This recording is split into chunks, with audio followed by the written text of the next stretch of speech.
Hello दोस्तों, नमस्कार। आज हम प्राचीन भारत के इतिहास में पढ़ेंगे कुषाण के बारे में। पहलव के बाद कुषाण आए, जो युची एवं तोखरी भी कहलाते हैं।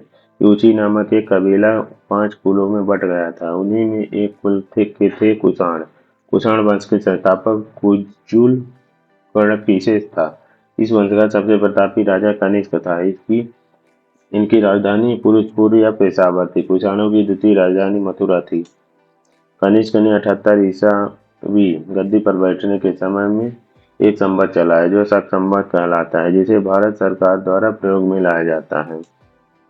बौद्ध धर्म का की चौथी बौद्ध संगति कनिष्क के शासनकाल में कुंडल वन, कश्मीर में प्रसिद्ध बौद्ध विद्वान वासुमित्र की अध्यक्षता में हुई। कनिष्क बौद्ध धर्म के महायान संप्रदाय के अनुयायी था। नोट: चीनी जनरल पेन चाओ ने कनिष्क को हराया था।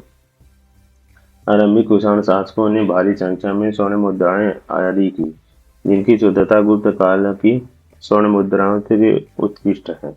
नोट: कुषाणों ने सोने के सर्वाधिक के शुद्ध सिक्के जारी किए।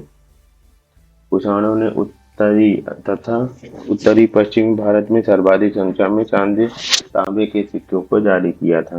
कनिष्क का राज्य वैद्य चारक आयुर्वेद का विख्यात विद्वान था, जिसने संस्कृत में चरक संहिता की रचना की, जिसमें 8 भाग एवं 120 अध्याय हैं।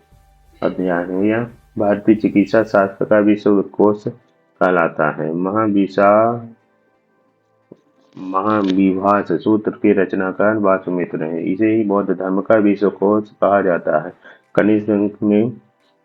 कनिष्क के राज का व्यासघोष ने बौद्धों का रामायण बुद्ध चरित्र की रचना की।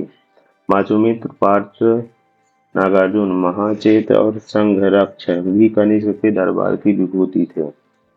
भारत का आइंस्टीन नागार्जुन को कहा जाता है। इनकी पुस्तक माध्यमिक सूत्र, इसमें नागार्जुन की सापेक्षता का सिद्धांत दिया है। कनिष्क की मृत्यु 102 ईस्वी में हो गई। कुषाण वंश का अंतिम शासक वासुदेव था। नोट: कुषाण राजा देवपुत्र कहलाते थे। यह उपाधि कुषाणों ने चीनियों से ली।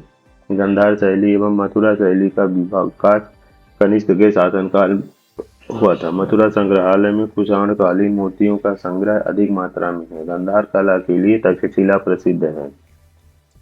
रेशम मार्ग पर नियंत्रण रखने वाले शासकों में सबसे प्रसिद्ध कुषाण थे। कुषाण साम्राज्य में मार्गों पर सुरक्षा का प्रबंध था। रेशम मार्ग का आरंभ कनिष्क ने करवाया था। नोट: रेशम बनाने की तकनीक का आविष्कार सबसे पहले चीन में हुआ था।